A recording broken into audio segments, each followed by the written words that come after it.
I said, yo, what's up, everybody? I'm Amber. This is amaraslogic. Got a new video for you today. We got episode 65 of Milwaukee Bucks trades, rumors, and news. Before we get into it, you know the spiel. Comment, like, subscribe, and share the most electrifying content on YouTube.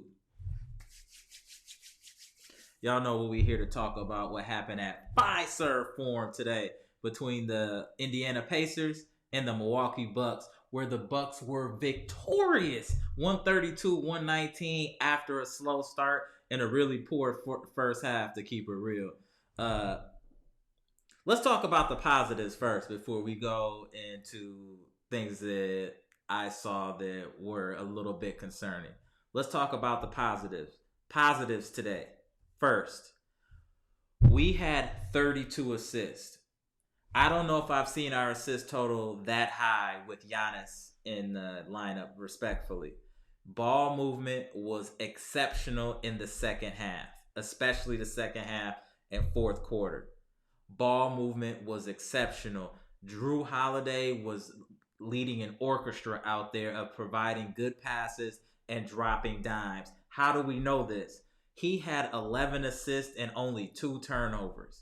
We'll take that every day out of Holiday, besides the points, but we'll talk about that later. Let's talk about taking care of the basketball first. So, Holiday, I just want to point him out because I always go in on him about turnovers and not playing smart. He played excellent basketball today. As far as a complete game, this is one of his most complete and thorough games in a long time, as far as offensively, defensively, not turning the ball, just making smart basketball decisions. This is one of the best games I've seen him play in quite a while. I also like to call out George Hill. Played well in 22 minutes. Only had 9 points and no turnovers.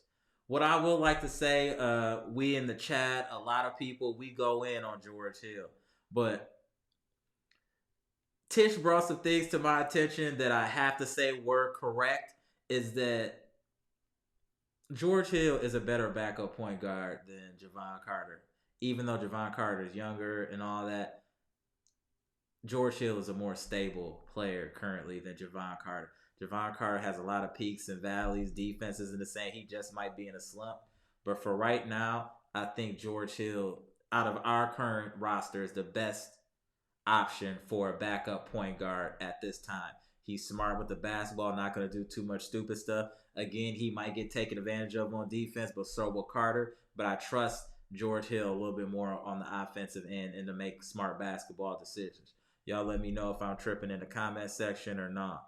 Again, War. When War can get minutes, he can get buckets, y'all. I just hate the inconsistency. War played 23 minutes, had 14 points. 4-9 from the field, 4-4 from 3, 2-3 from the line, 6 rebounds. He did have 2 turnovers, but that's within the Bucks' realm as far as on a turnover. But he's giving us 14 points. Do we need to give up on War and trade him, or does he have potential and Bud is not tapping into the type of player he could be as far as a Lou Williams or Jamal Crawford along those lines, or somebody who can get you buckets off the bench if utilized correctly? Sorry. So y'all let me know in the comment section. Do we give up on War, or do we try to mold him into our true 6-man? Because to be honest, Pat Connaughton isn't that guy. I respect Pat. He's a good guy, but he should be like 9th, 10th on the depth chart at this point. All he's doing is chucking threes. He's doing nothing else but chucking threes. He has way more to his game than that, and I feel like it's a disservice to him to relegate him to just shooting threes. He did play solid today. He had 8 points and 8 rebounds. That was cool. But I just want to shout him out. And then Brook Lopez, another solid game, 19 points, 6 rebounds, played strong. Bobby Portis, being Bobby, 21, 11, and 4. He did have 3 turnovers and led the team, so he needs to tighten up on that. Grayson Allen had a slow first half, not the best, but he finished off strong. 17 points, 4 assists, 5 rebounds. He did have 2 turnovers. So, Grayson Allen is like Jekyll and Hyde. If we could get this from Grayson every game, it would be beautiful. And now let me ask you this, though, about Grayson. Is he being impacted by the offense switching up with Giannis being in the lineup versus out of the lineup because they're getting more ball movement, so he's getting more shot opportunities. Y'all let me know if that makes sense at all. Because I feel like he plays a little better, a little bit more loose without Giannis in the lineup for the most part, unless he gets hot. When he gets hot, then he can cook. But just under normal circumstances, I feel like when Giannis outside the lineup, he's a little bit more aggressive, takes better shots. Y'all just let me know in the comment section what y'all think. So I just really like this performance by the Bucks today. We shot over 50% from 3 and from the field. So, I mean, we were 23 or 46 from 3. That's impressive. And we needed all 23 of those threes. 48 to 91, 52%. We actually out-rebounded them, which was good. That was awesome. 41 to 29. So that was good that we didn't get killed on the boards. We played well offensively. We did play well. Now let's get into what we didn't like. Again, a guard getting off on us. Pause. I don't even know if I remember T.J. McConnell ever scoring over 15. Yet he had 24 in the first half. We did shut him down in the second half. But T.J. McConnell should never have 30 points in one game. That should be his accumulation for a week. Our perimeter defense is terrible right now. It's terrible. Whatever our defensive scheme is, if you want to call it that, has been figured out by the league. And they've adjusted, and they are getting great looks. Our defensive scheme needs to be changed because I'm telling y'all, they figured it out. They know exactly how to attack us, who to attack to get good looks. Oh, you're just talking. Oh, what are you talking? Oh, let me tell you what I'm talking about. They shot 51% from the field, 43-84. They got a lot of good looks. They hit 19 of 43s, almost 50% on us. That's why I'm telling y'all that our defense needs to tighten up, and not just tighten up. The philosophy needs to change for us to beat quality teams, period. You can't be giving up 50% shooting from the field, 50% from 3, and expecting to win games. And they shot 93% from the free throw line. If somebody were to tell you those statistics, they would assume that team won, possibly blew someone out. Thankfully, the Pacers defense is worse than ours. That was our saving grace in this game. The Pacers defense is worse than ours. That's how we were able to take advantage and win this game, especially in the second half, where we turned up in the third quarter, which is our suspects quarter.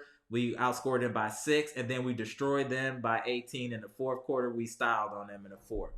But their defense is terrible. It's worse than ours, but our defense is terrible too. I mean, Miles Turner had 30. Buddy Hield had 18. Matherian had 12. But the big problems were McConnell and Turner. And like I be telling y'all, I love Brook. But he cannot handle these young athletic bigs. They moonwalk all over him. Respectfully, they moonwalk all over Lopez. He's going to get his. And he played well. He played his game. But defensively, Brook is more of a help defender than somebody that can shut someone down. And when you got these young athletic bigs moving around, crossing over, he can't handle all of that. That's why I said moving forward, we can keep Brook this year, all that good stuff. We need a young athletic 6'10", 6'11 player. I don't know if that's Mamu or if it's going to be somebody else that's more defensive minded, because Mamu is more offensive minded. But we need a defensive athletic big, kind of like that Williams dude that the Celtics have, that always give Giannis trouble. We need somebody like that that's only going to be worried about getting boards and playing good defense. We need somebody like the athletic, can catch lobs along that Clint Capella line, but a better defender. Because I love Brook, but he always has trouble with these young athletic bigs. Y'all let me know what y'all think in the comments section. Again, this was a great win after the back-to-back L's by the Bucks. Happy that they got back on the winning track. And we scored a lot of points, 132, but we gave up way too many, 119. I like Bucks to keep teams around 100 or less. That lets me know the defense is improved. But to get 130 clip without Giannis is very impressive. We had good ball movement. It looked like everybody was getting involved. And that's what we like to see. So hopefully moving forward, ball movement will improve with the Bucks. Beauchamp needs to get more. I know he did. He had a DNP today along with Mamu, but I'm hoping that's just a rest and prevent him from hitting the rookie wall because we need a lot more Beauchamp. We need to get him up to speed fast as possible before the playoffs come. So don't mess around. But Beauchamp has a lot of potential, and so does Ward. He needs to tap into it. Same with AJ Green. Clearly, he's a 3-point shooter. AJ Green should be our Duncan Robinson or whatever one of those 3-point shooters from Miami is. He should be that. Now that's what he should be doing. That's what he should be doing. Connaughton shouldn't be resorting to just shooting threes. He's athletic. He's explosive. We need to try to get to the free throw line too. So it can't just be chucking threes all the time. And this is one of the few games that we won where we shot over 43 threes and won. So that's positive to kind of change that perspective. But I still think that we still need to be taking it to the rack more, trying to be more physical and taking it to the line and making defenses work. So again, I'm happy about this performance by the Bucks. A lot went right and had to in the second half after letting a scrub like McDonald go off on us. So I'm happy we won. I'm Amber. This is Amber's Logic. This is episode 65 of Milwaukee Bucks Trades, Rumors, and News. Bucks win at Fiserv Forum, 132 to 119. Gone.